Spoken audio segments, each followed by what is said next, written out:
Hello dear students, welcome back to another video of your own YouTube channel The Learning Adda। तो भाई आज बात करेंगे class 8 के चैप्टर प्रॉफिट एंड लॉस की और you can say comparing quantities की, है ना। चैप्टर नंबर 14 है और जो बुक हम डिस्कस कर रहे हैं उसका नाम है नंबर मैजिक। और चलिए शुरू करते हैं। बहुत इजी से चैप्टर है, ठीक है ना। अब प्रॉफिट और लॉस क्या होता है, पहले हमें बेसिक छोटी छोटी चीज़ें ध्यान में रखनी है। जैसे फॉर एग्जांपल मैंने किसी आर्टिकल को खरीदा तो that will be a cost price for me.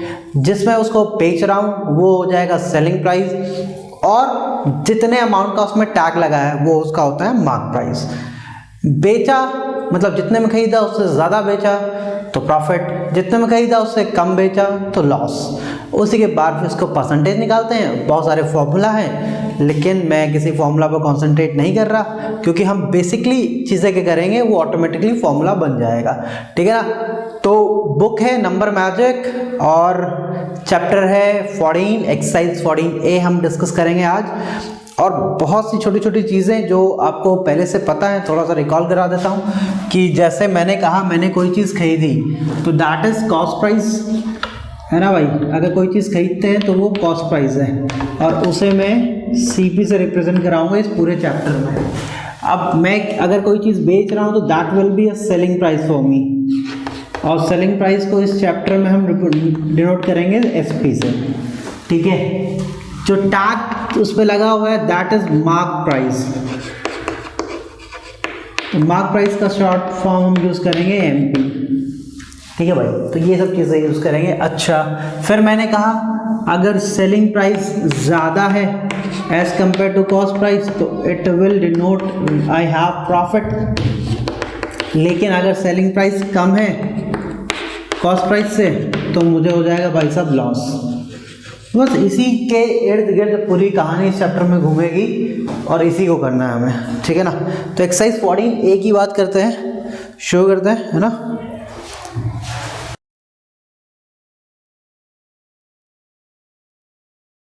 Exercise 14A। तो भाई साहब इसमें जो फर्स्ट क्वेश्चन है वो देखो क्या कहता है। First question is find the gain और loss percent when the following parameters are given.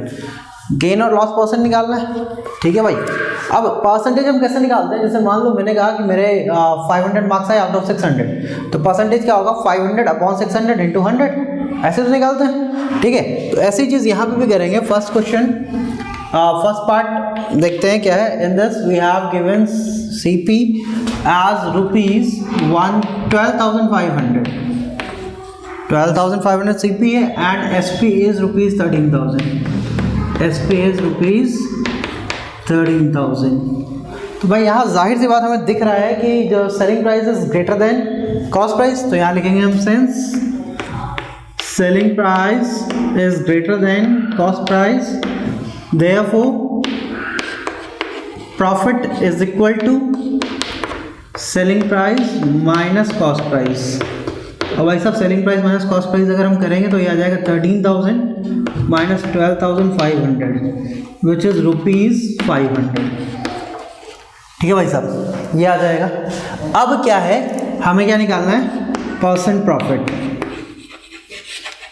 या प्रॉफिट परसेंट। तो प्रॉफिट परसेंट क्या, प्रॉफिट अपॉन CP। भाई साहब कोई भी परसेंट या लॉस हम जो भी निकालेंगे, प्रॉफिट या लॉस, वो हमेशा CP पे ही निकलेगा। क्यों, क्योंकि हम CP पे ही तो काम कर सकते हैं, प्रॉफिट होगा कि लॉस, है कि नहीं। जितने में खरीदा है तभी तो बता पाएंगे, जब तक ये पता ही ना हो खरीदा कितने में तो कैसे बता पाएंगे। तो हम CP को ही बेस लेते हैं इज इक्वल्स टू 100%। तो भाई अपने पास क्या आ गया, this is profit as 500, CP was 12,500 multiplied by 100. Now 0 0 cancel out with 0 0 and you can see 25 5s are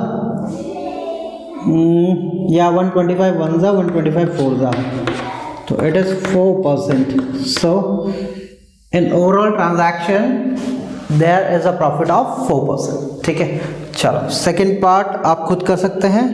इसमें SP is less than CP, तो इसमें लॉस होगा। फिर यहाँ पे आ जाएगा percent loss equals to loss upon CP into 100, ऐसे हम निकाल लेंगे। ठीक है, चलो क्वेश्चन नंबर 2 की बात करते हैं। कहता find the selling price when the following parameters are given. तो क्वेश्चन नंबर 2 यहाँ कर लेते हैं। In this we have CP, second part बताता हूँ मैं इस बार। CP equals to 10,000 and then loss is equals to 12%।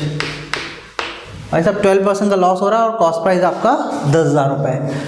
तो ठीक है, पहले मैं लॉस निकाल लेता हूँ, क्योंकि मुझे पता है परसेंट लॉस का अगर मैं फॉर्मूला अप्लाई करूँ, percent loss is equals to loss upon CP into 100। देखो भाई, मैं फॉर्मूला नहीं याद किया मैंने, मुझे पता है कि परसेंटेज कैसे निकालते हैं। परसेंटेज जो भी क्वांटिटी है उसका परसेंटेज इसका निकालना है, वो अपॉन टोटल इंटू 100% परसेंटेज में हो जाएगा।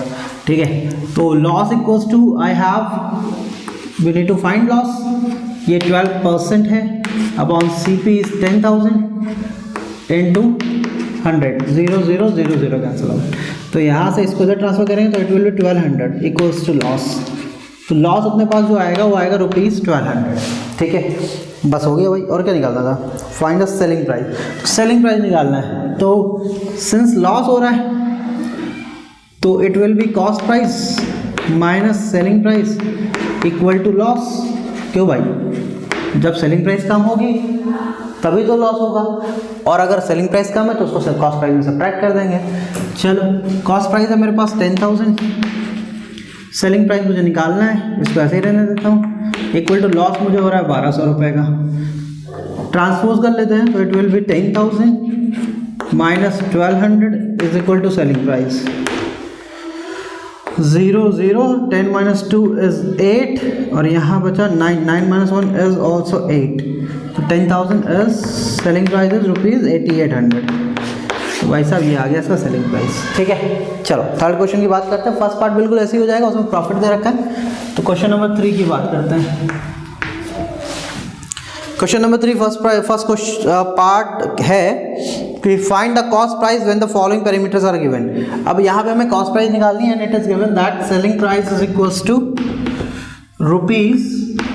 ₹3150 and gain percent equal to 5%। भाई इसका क्या निकालना है? CP निकालना है। तो चलो देखें कैसे करते हैं। अगेन मैं फिर से लगा रहा हूँ फॉर्मूला क्या है हमारे पास? Percent gain is equal to gain upon CP into 100। अच्छा भाई, यहाँ समस्या क्या है? समस्या क्या है? मेरे पास परसेंट गेन तो पता है, लेकिन ना गेन पता है ना CP पता है। ठीक है, तो अब हम CP को इन टर्म्स ऑफ गेन और SP लिखेंगे। कैसे? अब सिंस गेन हो रहा है, ये क्लियर बात है, क्वेश्चन कह रहा है कि गेन होगा ही होगा, और अगर गेन होगा then CP must be less than SP। तो हम लिखेंगे SP minus CP equals to gain. अच्छा भाई साहब, तो SP मेरे पास है 3150 minus CP equals to gain. ठीक है, गेन की वैल्यू आ गई, तो मैं गेन को वहाँ पुट कर सकता हूँ।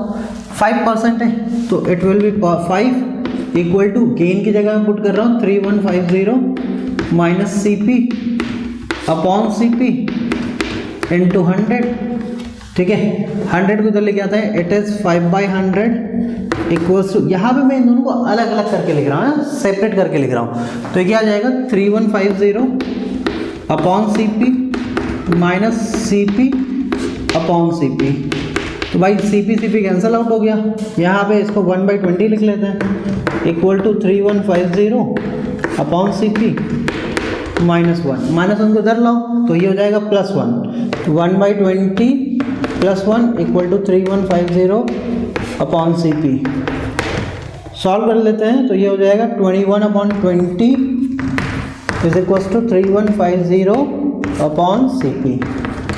थोड़ा सा और कैलकुलेट कर लेते हैं, हमारा CP आ गया। दोनों तरफ रेसिप्रोकल ले रहा हूँ तो क्या हो जाएगा 20/21 is equals to CP upon 3150। अब 3150 को इधर ट्रांसपोज करते हैं लेफ्ट हैंड साइड पे। जब ट्रांसपोज करेंगे तो यहाँ मल्टीप्लाई में आ जाएगा 20 × 315 0/21 इक्वल टू सी पी, ठीक है ना भाई। 3 7 ज़ा 3 1 ज़ा 3 5 ज़ा 0, 7 1 ज़ा 7 1 ज़ा 7 5 ज़ा 0, तो it is 20 into 150 equal to C P. तो भाई साहब यहाँ से this implies C P equals to 3000 rupees, ठीक है भाई। तो ये सी पी आ गया, सिंपल सा था, है ना। मैंने जो फॉर्मूला लगाया, फॉर्मूला क्या मुझे तो पता ही है कि यही ऐसा ही होगा, याद करने की जरूरत नहीं, अपने आप फॉर्मूला आ जाता है। चलो pause the video to note it down. चलो भाई नेक्स्ट क्वेश्चन की बात करते हैं। तो क्वेश्चन नंबर 4 कहता है Aditya bought a music system for ₹37,500। भाई 37,500 में से कोई चीज़ खरीदी है तो that is the cost price. तो हम क्वेश्चन नंबर 4, है ना, in this cost price of music system is ₹37,500। 37,500 this is the cost price of music system. फिर ये कहता है and after spending ₹2,500 on it's repair he sold it for rupees. अब भाई साहब इसने 2,500 रुपीज़ पे और लगाया क्योंकि रिपेयरिंग करने में, और उसको बेच दिया 41,000। तो selling price of that music system is 41,600 rupees. अच्छा, इफेक्ट जब कॉस्ट प्राइस इसने जितने में खरीदा उसके बाद 2,500 और एक्स्ट्रा लगाए तो वो भी तो इससे कॉस्ट प्राइस में आएगा क्योंकि इसी की जेब से क्या है। तो इफेक्टिव कॉस्ट प्राइस जो हमारा आ जाएगा, effective cost price of that music system is ₹37,500 plus 2,000 rupees 2,500 which is equals to 00550 carry 1 7 and 3 0 carry 1 4 40,000 rupees was the effective cost price. Now since the selling price है ना, since selling price is greater than cost price, therefore profit equals to SP minus CP. तो भाई profit क्या है, SP minus CP which is 41,600 minus 40,000, है ना भाई। 41,600 ही था, ठीक है। तो ये आ जाएगा क्या 1,600 रुपीज़ इज द प्रॉफिट। और हमें निकालना क्या है, we need to find a gain और लॉस परसेंटेज। तो भाई साहब गेन तो हो ही नहीं रहा, प्रॉफिट ही हो रहा है, सॉरी लॉस तो हो ही नहीं रहा, प्रॉफिट ही हो रहा है। तो gain percent equals to gain upon CP into 100 and the gain is ₹1,600 upon CP was ₹40,000 है। इफेक्टिव CP लेंगे जितना उसकी जेब से टोटल गया है into 100। तो ये 2 0 कैंसिल, ये 2 0 कैंसिल, 4 1 जा 4 4 जा। तो सो इफेक्टिव गेन परसेंटेज 4%, ठीक है। चलो क्वेश्चन नंबर 5 की बात करते हैं। भाई क्वेश्चन नंबर 5 कहता है कि by selling 144 hands Shravan loss the selling price of 6 hands, find her loss percent. मतलब वो अगर एक 144 हैंड्स बेचता है तो 6 हैंड के सेलिंग प्राइस के बराबर जो अमाउंट है वो क्या करता है, लूज कर लेता है या लॉस हो जाता है उसे।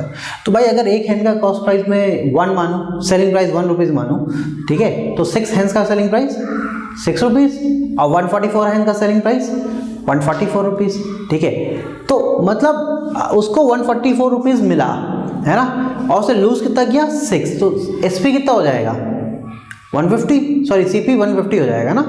तो हम कहते हैं लेट CP ऑफ या SP ऑफ सेलिंग प्राइस, हम कह रहे हैं SP of 1 hand equals to ₹1, ठीक है। एक हैंड का हमने 1 रुपीज़ मान लिया।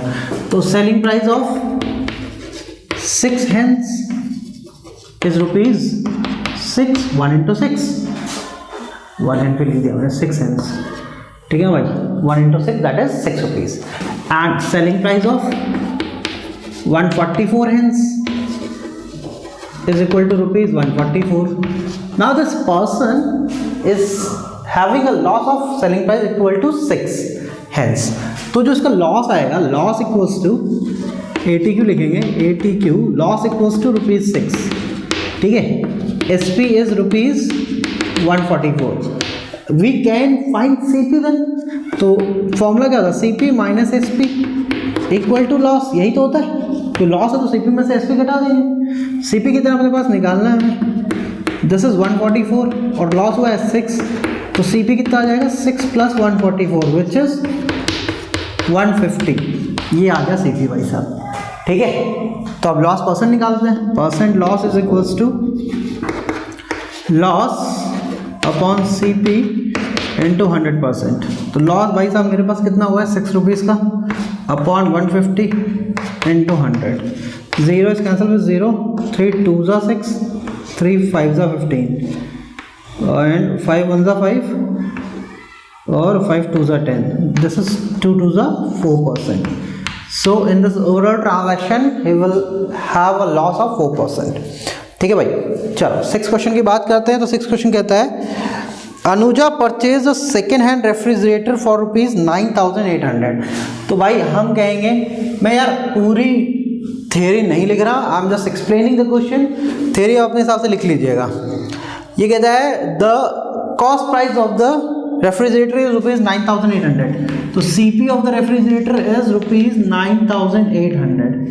now second hand she spent 600 on its repair and sold it at a profit of 8%। अब भाई इफेक्टिव जो CP आया है ना, effective CP of the refrigerator is 9,800 plus 600 which is equals to 10400, यही होगा भाई, है ना। इसके बाद अच्छा रुपीज़, प्रॉफिट परसेंट कितना है, परसेंट प्रॉफिट भाई साहब मेरे पास है 8%, है ना। तो अब ये कहता है find the selling price of the refrigerator and the amount of money she gained. Gain निकालना है और सेलिंग प्राइस निकालना है। तो पहले तो प्रॉफिट परसेंट निकाल लेते, percent profit equal to profit, भाई प्रॉफिट पता चलेगा तभी तो सेलिंग प्राइस निकाल पाएंगे, अपॉन CP इंटू 100%। तो भाई प्रॉफिट अपने पास कितना है 8% है प्रॉफिट परसेंट, प्रॉफिट निकालना है। CP अपने को पता ही है, इफेक्टिव CP 10,400 इंटू 100, ये 2 0 कैंसिल। तो यहाँ से profit equals to 8 into 104 which is 8 4 32, 8 1 8, इतना रुपीज़ का उसको प्रॉफिट हो गया। ठीक है, अब सेलिंग प्राइस निकाल लेते हैं। Selling price is equals to cost price plus profit. तो कॉस्ट प्राइस कितना है भाई मेरे पास 10,400 plus 832 which is equals to 23,211 rupees. 11,232 was the effective selling price of that refrigerator. ठीक है भाई, चलो नेक्स्ट क्वेश्चन की बात करते हैं। क्वेश्चन नंबर 7 क्या कहता है, कहता है if the cost price of 25 books is equal to the selling price of 20 books calculate the gain percent. Same इसी की तरह से ₹1 मान के कर लेना, हो जाएगा। A man buys 11 lemon for ₹10 and sell 10 lemons for ₹11, what is his gain percent. अच्छा क्वेश्चन है, देखते हैं क्वेश्चन नंबर 8। ठीक है भाई, कहता है a man buys 11 lemon for ₹10, है ना। तो हमने कहा कि 11 लेमन्स का जो कॉस्ट प्राइस है that is ₹10।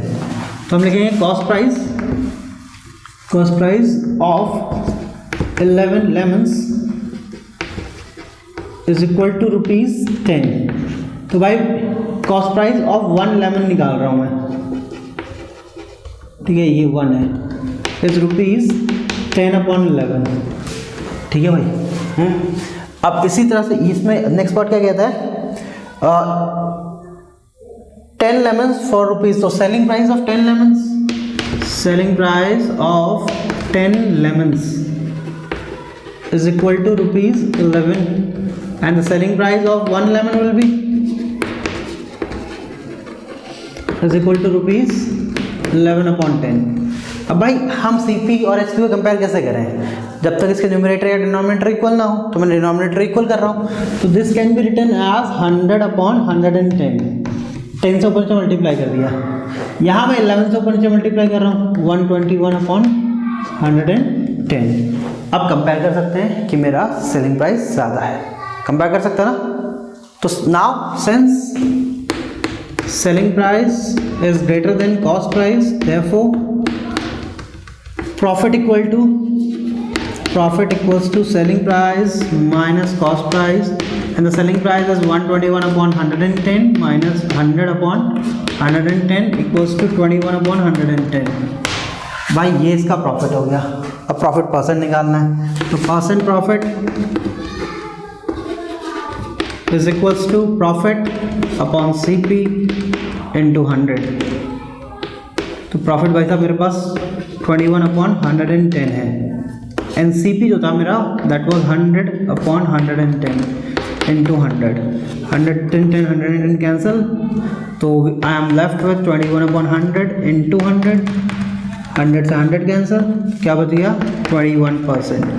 So in this overall transaction that person will have a gain of 21%। समझ में आया?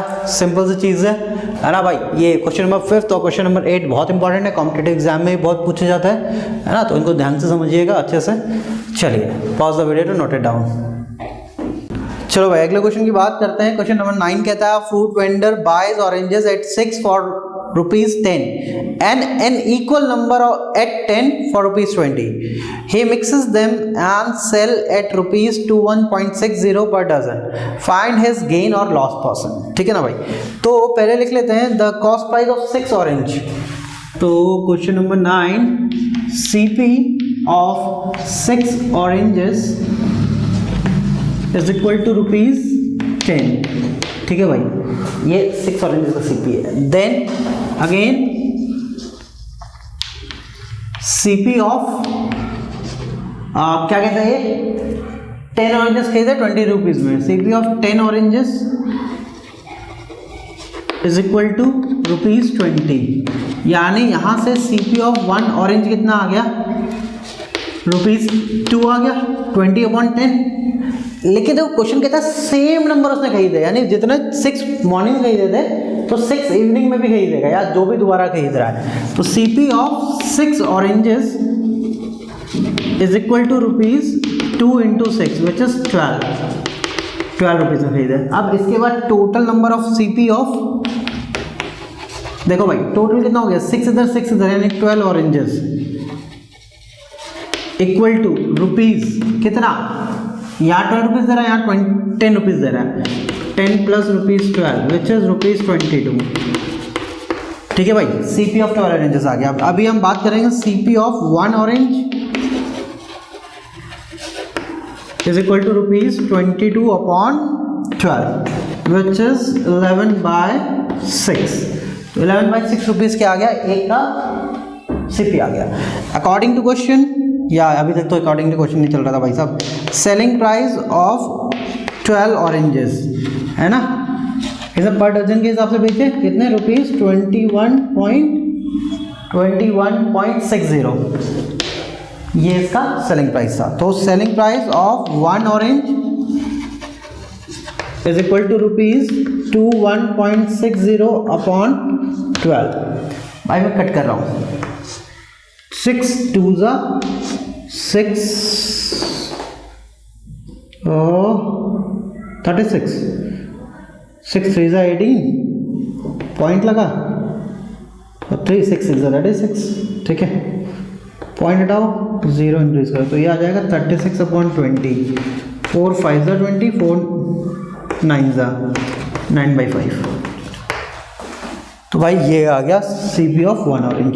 ठीक है, अब मुझे इन दोनों में कंपेयर करना है, तो कैसे कंपेयर करूँ, इन दोनों का एलसीएम ले लेता हूँ। 30 आएगा, तो दिस इज 55 अपॉन 30 रुपीज़ और दिस इज 54 अपॉन 30 रुपीज़। भाई ये कम है, तो यहाँ लिख लेंगे सिंस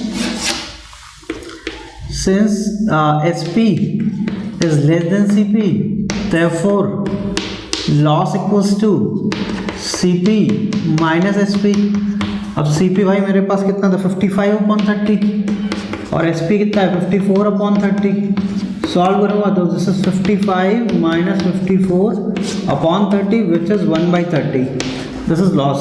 तो परसेंट लॉस की बात अगर मैं करूँ, percent loss is equals to loss upon CP into 100। तो परसेंट लॉस आ जाएगा भाई 1/30 अपॉन CP कितना है 55/30 इंटू 100। 30 30 कैंसिल, 100 अपॉन 55 11 नहीं 5 11 5 2 this is 20 upon 11%. तो in this overall transaction he will have a loss of 20 upon 11%.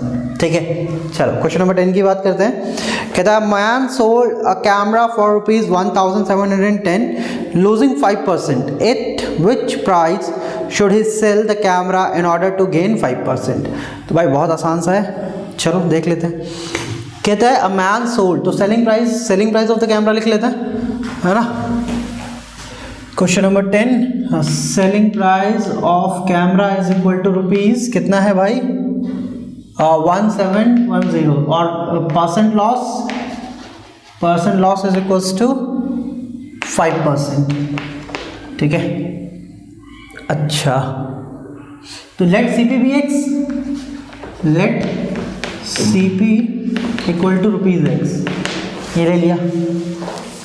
अब ये कहता है इसे 5% लॉस हो गया। अब भाई कोई चीज़ अपने आप में कंप्लीट कितने परसेंट होती है, कंप्लीट होगी तो 100%। अब 5% लॉस हो गया तो कितना परसेंट बची 95%।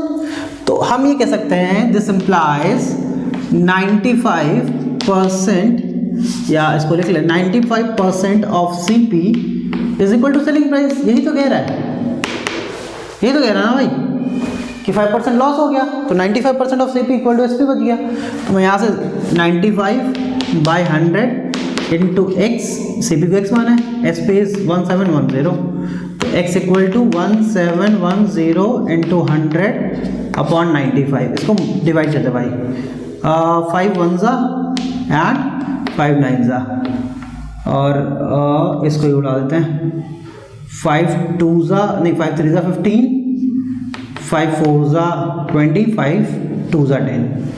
ठीक है, अब इसको करते हैं डिवाइड, 19 1 कितना बचा, एक इधर बचा और 15 बचा, 152। 8 टाइम देखते हैं, है ना। 19 8 8 15 2 7 8 8 7 15, सही बात। ठीक है भाई, 118 और इसका कहानी हो गया खत्म। 19 18 342, तो X इक्वल टू आ गया 1800 रुपये। तो भाई साहब CP आ गया इसका 1800 रुपये। ठीक है, अब CP अगर 1800 आ गया तो कहता है at what price should he sell the camera in order to gain 5%।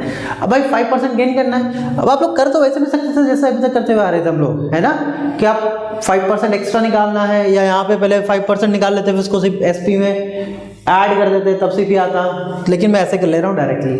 ठीक है, अब टू गेन 5%, तो भाई CP पे ही गेन होगा, है ना। तो सेलिंग प्राइस क्या हो जाएगा, selling price is equal to, पहले CP 100% हुआ करता था, 5% गेन चाहिए तो 105% हो जाएगा। अगर CP का 105% बेचेंगे तभी ना उसको गेन होगा, तो सेलिंग प्राइस इक्वल टू 10, तो आ जाएगा 105 अपॉन 100 इंटू 1800, ये 0 उड़ा दिया, इसको मल्टीप्लाई कर लेते हैं, है ना। 18 5 90 carry 9, 18 1 18 rupees 1890। So he should sell the given article at ₹1890 to gain 5%। ठीक है ना भाई, बहुत ईजी था। चलो तो भाई आज के लिए बस इतना ही। आज हमने थोड़ा सा बेसिक सीखा है प्रॉफिट लॉस का, सेलिंग प्राइस, कॉस्ट प्राइस का, यही सब। और अब 1 to 10 क्वेश्चन हम डिस्कस कर चुके हैं। इसके आगे की वीडियो में इसके आगे क्वेश्चन डिस्कस करेंगे। और बाकी जो इसका सेलिंग प्राइस और वैट, वैसे वैट तो अब खत्म हो गया है, GST अप्लाई हो गई है, तो मेरे ख्याल से वैट वाले क्वेश्चन नहीं करने चाहिए, तो उसको मैं छोड़ दूंगा, मैं बताऊंगा भी नहीं। हम सिर्फ मार्क प्राइस वाला करेंगे, ठीक है, डिस्काउंट वाला करेंगे, प्रॉफिट वाला करेंगे, और इसके जो बचे हुए क्वेश्चन है वो करेंगे। तो आप तब तक इसको प्रैक्टिस करिए, और कोई भी डाउट होता है तो नीचे डिस्क्रिप्शन में आपको पता है कि कैसे मुझसे पूछना है, आप ज़रूर पूछिएगा, और कमेंट सेक्शन में ज़रूर बताइएगा कि आपको वीडियो कैसा लगा और क्या कुछ आपने नया सीखा इस चैप्टर में या नहीं। और अगर कोई सजेशन हो तो you all are most welcome, आप नीचे कमेंट सेक्शन में ज़रूर बताएं कि आपके क्या सजेशन है और किस तरह से हम चैनल को और ग्रो कर सकते हैं। तो तब तक के लिए आप सीखते रहिए, सेफ रहिए, कीप लर्निंग।